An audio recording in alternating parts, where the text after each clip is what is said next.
नमस्कार दोस्तों, सार्थक भाषा यूट्यूब चैनल में आपका हार्दिक स्वागत है। मैं डॉक्टर पूजा लेकर आई हूँ आपके लिए एक नया विषय। तो चलते हैं आज के विषय की ओर। आज का विषय है विसर्ग संधि और उसके नियम।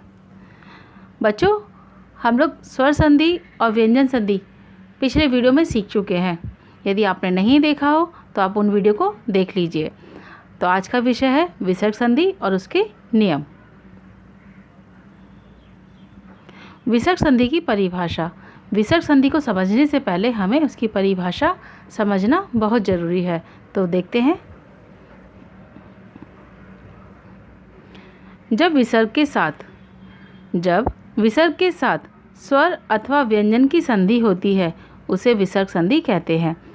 बच्चों, ध्यान दीजिएगा कि जब हम लोग स्वर संधि करते हैं तो उसमें से स्वर होते हैं संधि के लिए।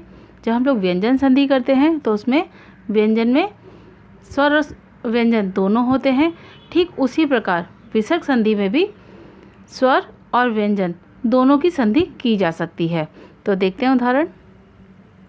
मनः जमा रथ। तो मनः में जो विसर्ग है उसके साथ संधि किसकी हो रही है? र की। तो र हमारा व्यंजन होता है। तो इस आधार पर यहाँ पर व्यंजन की संधि किसके साथ हो रही है? विसर्ग की संधि व्यंजन के साथ हो रही है।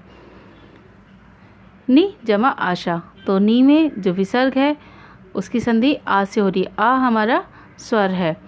बच्चों, ये किस प्रकार से बदलाव आ रहा है, किस प्रकार से विसर्ग का किस प्रकार से विसर्ग की संधि की जा रही है, ये मैं आपको विस्तार से बताऊंगी। दु जमा दशा, दुर्दशा।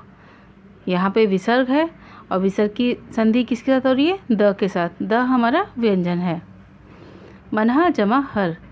तो विसर्ग और ह दोनों की संधि की जा रही है। ह हमारा व्यंजन होता है। तो यहाँ पे परिवर्तन क्या है? मनोहर। तो आप लोगों ने देखा कि किस प्रकार से विसर्ग की संधि हम लोग स्वर और व्यंजन से करते हैं। तो अब आगे विस्तार पूर्वक पढ़ते हैं इनके नियमों के आधार पर। नियम किस प्रकार से विसर्ग को परिवर्तित करते हैं, किस प्रकार से उसमें परिवर्तन आता है और नए शब्द या नई मात्राओं के साथ वो किस तरह से लिखा जाता है, उसे हम लोग विस्तार से पढ़ेंगे। तो चलिए पढ़ते हैं विसर्ग संधि। नियम नंबर 1।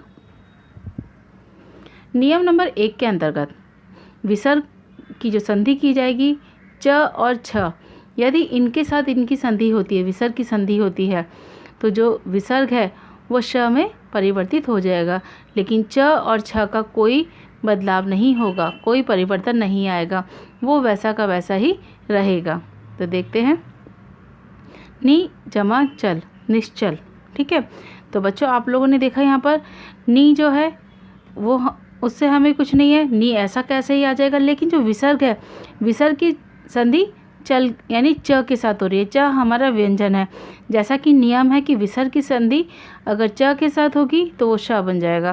तो जैसा कि आप शब्द में भी देख रहे होगे, निश्चल। ठीक है। तो यहाँ पर किस प्रकार से परिवर्तन आया कि नी जो है वो ऐसा ही रहेगा, लेकिन विसर्ग श में परिवर्तित हो जाएगा। श के नीचे हलंत है। हलंत का मतलब होता है आधा अक्षर। तो जब आधा अक्षर है तो जब उसको लिखा जाएगा शब्द के साथ, यदि उसे कोई स्वर नहीं मिलेगा, मात्रा नहीं मिलेगी पूरा होने के लिए, तो वो आधा ही लिखा जाता है। जैसे यहाँ पे निश्चल, तो विसर्ग की जगह श आ गया है। अगला उदाहरण देखते हैं। नी जमा चिंत, निश्चिंत। तो इसमें भी वैसे ही है। पहले विसर्ग जो है उसको परिवर्तित करेंगे, जैसे श, तो नी ऐसा कैसे आ जाएगा, और फिर चिंत, इनके बीच में विसर्ग है तो विसर्ग का क्या हो गया? श। लेकिन यहाँ पे इसे कोई मात्रा नहीं मिल रही है, इसके लिए यहाँ पर भी ये आधा ही रहेगा। लेकिन च से पहले लिखा जाएगा और जो मात्रा है च की, चिंत की, वो श से पहले ली जाएगी। क्यों? जब पूरे शब्द पे मात्रा है लेकिन वो उसके आगे वाला जो अक्षर है आधा है, तो हम हमेशा ऐसे ही आगे से मात्रा लेते हैं। अगर आप लोगों ने ध्यान दिया होगा कभी, चिट्ठी, छुट्टियाँ, इस तरह के जो शब्द हैं उसमें आगे से मात्रा ली जाती है। आगे देखते हैं। नी जमा छल, निश्चल। तो यहाँ पर भी विसर्ग को हमने श में परिवर्तित किया है, क्योंकि पहले जो उदाहरण है वो च के आधार पर है। ये जो उदाहरण दिया गया है छ के आधार पर दिया गया है। तो निश्चल। आगे बढ़ते हैं। नियम नंबर 2, यदि विसर्ग की संधि ट और ठ के साथ होती है तो षटकोण वाला बन जाता है। पिछले नियम में हम लोगों ने देखा था शलगम या शीतल वाला जो श है उसमें परिवर्तित होता है, लेकिन यहाँ पे षटकोण वाले श में परिवर्तित होता है और ट और ठ वैसे ही रहते हैं जिनके साथ उनकी संधि की जा रही है। तो देखते हैं आगे। धनु टंकार। तो यहाँ पर धनु टंकार जो है, अब उसमें कैसे परिवर्तन हुआ, जो विसर्ग है वो हमारा षटकोण वाला श हो जाएगा। धनु हम ऐसा कैसे लिखेंगे, टंकार भी ऐसे लिखेंगे, लेकिन विसर्ग के स्थान पे श लिखेंगे। आगे चलते हैं। नियम नंबर 3, विसर्ग की संधि यदि त और थ के साथ हो रही है तो वो स बन जाता है, यानी वो भी आधा स, उसके नीचे भी हलंत रहता है।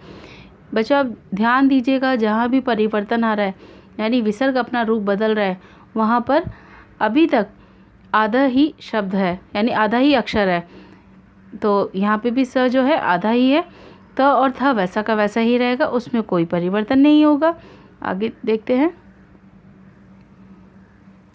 नि जमा तेज, निस्तेज। तो यहाँ पे किस तरह से परिवर्तन आया है, ये देखिए। मनः जमा ताप, मनस्ताप। जो विसर्ग है उसने स ले लिया, स का स्थान ले लिया है, तो इसके लिए क्या हो गया, निस्तेज। और निस्तेज में जो आधा सा है वो इस वजह से क्योंकि उसके नीचे हलंत है और पूरा होने के लिए उसे आगे कोई मात्रा नहीं मिल रही है, इसके लिए वो आधा ही रहेगा। मनः ताप में भी वैसे ही है, मन वैसा का वैसे रहेगा, उसमें कोई बदलाव नहीं है। ताप शब्द में भी कोई बदलाव नहीं है, सी विसर्ग की जगह आधा सा आ जाएगा, तो ये हो जाएगा मनस्ताप। नियम नंबर 4, विसर्ग की संधि अगर क, ख, प इनमें से किसी के साथ होती है तो विसर्ग का रूप चेंज नहीं होता, ये ऐसा का ऐसा ही रहता है, इसमें कोई बदलाव नहीं होता। तो देखते हैं। दु जमा ख, दुख। यहाँ पे कोई बदलाव नहीं हो रहा है क्योंकि संधि किसके साथ हो रही है, ख के साथ हो रही है।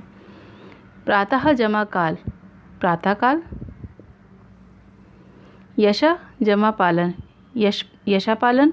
तो आप लोगों ने देखा कि यदि क, ख, प तीनों में से कुछ भी आएगा तो उसमें बदलाव नहीं होगा, विसर्ग में कोई बदलाव नहीं किया जाएगा, वो जैसा है वैसा ही रहेगा। अब बात करते हैं नियम नंबर 5 की।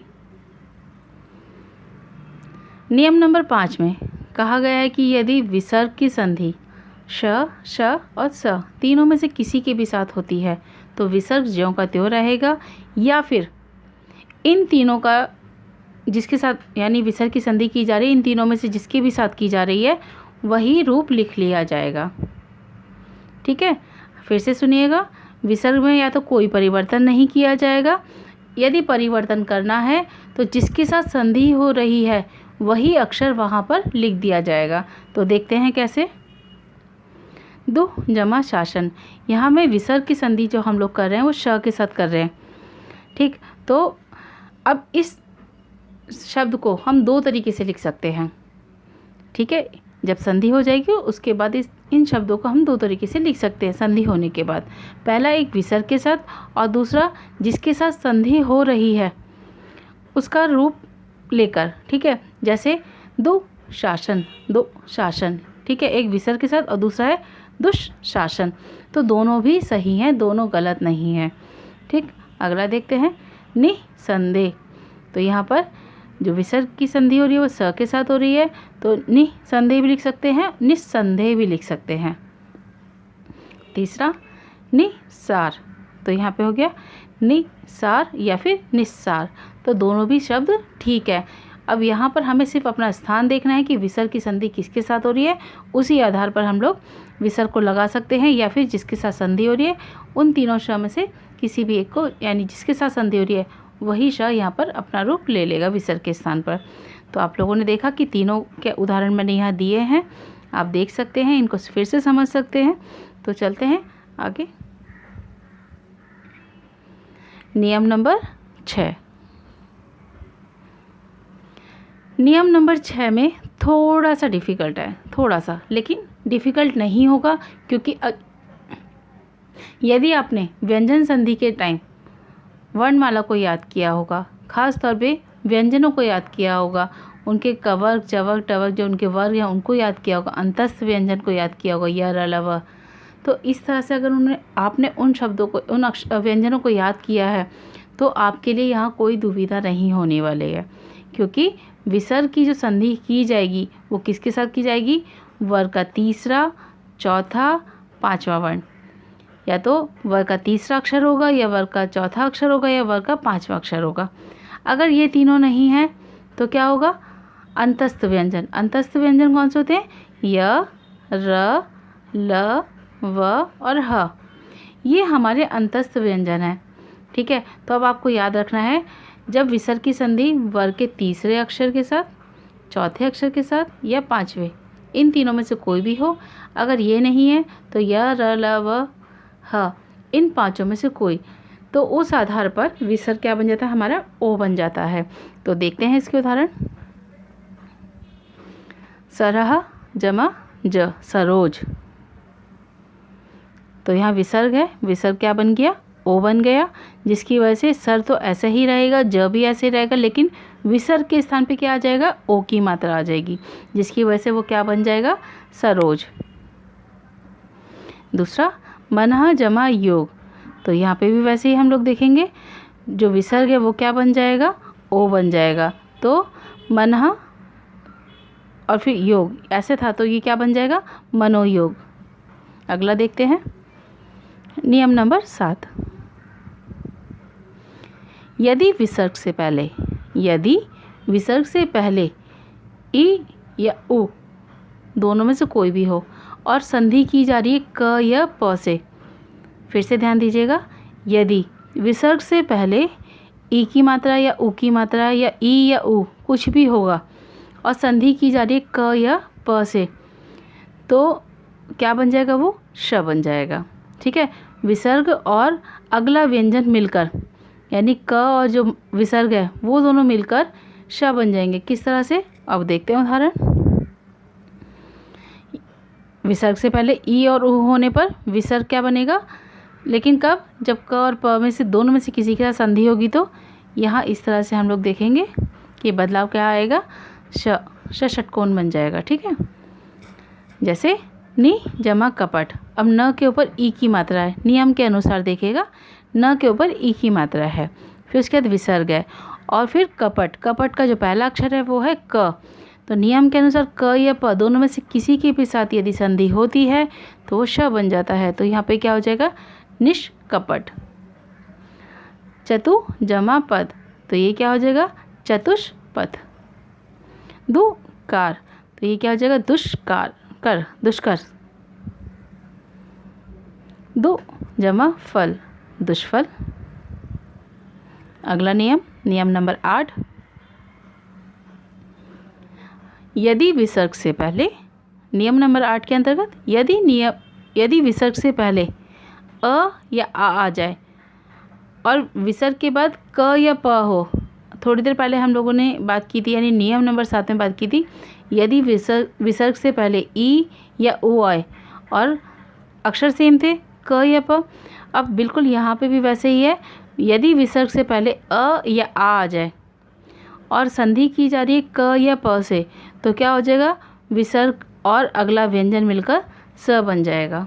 अब देखते हैं कैसे।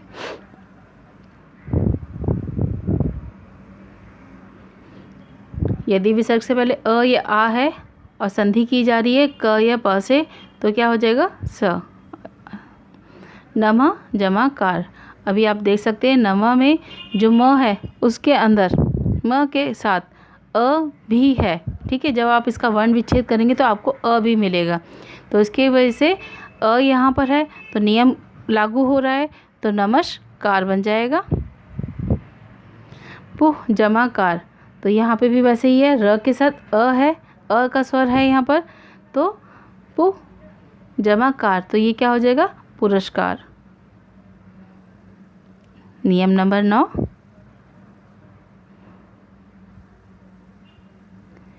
यदि विसर्ग से पूर्व, बच्चों ध्यान दीजिएगा, यदि विसर्ग से पूर्व अ और आ को छोड़कर, यानी जो हमारे स्वर हैं उन स्वरों में से इन दोनों को छोड़कर जितने भी अन्य स्वर हैं और इसके अतिरिक्त वर्ग का तीसरा, चौथा, पांचवा वर्ण, और यदि ये नहीं है तो इनके अतिरिक्त कौन से अंतस्थ व्यंजन, जैसे थोड़ी देर पहले हम लोगों ने बात की थी, अंतस्थ व्यंजन कौन से होते हैं हमारे, य, र, ल, व और ह।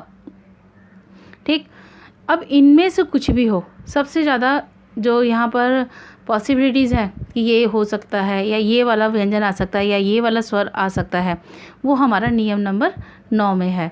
तो जैसा यहाँ पे बताया गया है, यदि विसर्ग से पूर्व, विसर्ग से पूर्व, पूर्व का मतलब पहले, अ और आ को छोड़कर, क्योंकि हम लोग नियम नंबर 8 में बात कर चुके हैं अ और आ के ऊपर, तो उनको छोड़कर यदि कोई अन्य स्वर या फिर वर्ग का तीसरा, चौथा, पांचवा वर्ण या इनके अतिरिक्त अंतस्थ व्यंजन यानी य, र, ल, व, ह होने पर विसर्ग क्या बन जाता है, र बन जाता है, र में परिवर्तित हो जाता है। किस प्रकार से देखते हैं, नि जमा जन, तो यहाँ पे नि यानी न के ऊपर कौन सी मात्रा, ई की मात्रा, जैसा कि बताया गया था, और व्यंजन कौन सा है हमारा, ज, तो उसके आधार पर ये क्या बन गया, निर्जन।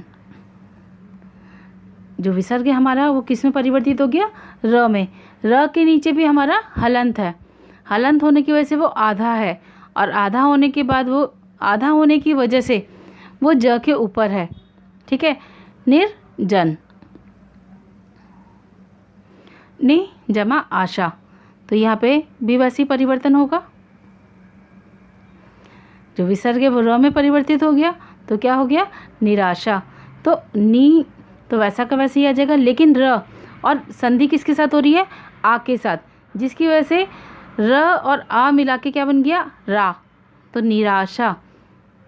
तो ये इस प्रकार से हम लोगों ने विसर्ग संधि के 1 से 9 तक नियम देखे, उनके उदाहरण देखे, वो किस प्रकार से परिवर्तित होते हैं, उसमें किस प्रकार से परिवर्तन आता है, यह सब हम लोगों ने विसर्ग संधि के अंतर्गत देखा। अब बात करते हैं अभ्यास हेतु विसर्ग संधि के शब्द। यहाँ पे मैंने आपको कुछ शब्द दिए हैं जिसके आधार पर आप उनको हल कर सकते हैं। जिस प्रकार से मैंने आपको नियम बताए हैं, बच्चों जब इन प्रश्नों को हल करेंगे तो नियम के आधार पर करना, कहीं से देखकर करना आसान होता है, लेकिन नियमों को समझकर फिर करना वो और ज़्यादा आसान होता है, क्योंकि एक बार चीज़ को समझनी होती है, उसके आधार पर हम लोग प्रश्नों को आसानी से कर सकते हैं। तो यहाँ पर सबसे पहला जो मैंने प्रश्न दिया है वो दिया है संधि कीजिए। तो संधि कीजिए के लिए मैंने आपको 5 शब्द दिए हैं। इसी प्रकार से प्रश्न नंबर 2 में संधि विच्छेद कीजिए, वहाँ पे भी मैंने आपको 5 शब्द दिए हैं। इन शब्दों को मुझे पता है आप बहुत आसानी से कर लेंगे, क्योंकि नियम आपके पास है। उन नियमों के आधार पर इनको हल करना बहुत आसान हो गया है आपके लिए। तो मैं उम्मीद करती हूँ आपको यह वीडियो बहुत पसंद आया होगा और इसका आप लाभ भी ज़रूर उठाएंगे।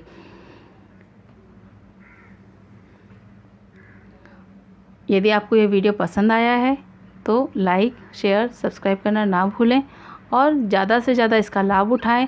सब्सक्राइब आप करेंगे तो सबसे पहले आपको यह वीडियो मिलेगा। जब भी नया वीडियो अपलोड किया जाएगा आपको सबसे पहले वीडियो मिलेगा। तो मिलते हैं अगले वीडियो में। इसी के साथ मैं धन्यवाद कहना चाहूँगी। धन्यवाद दोस्तों।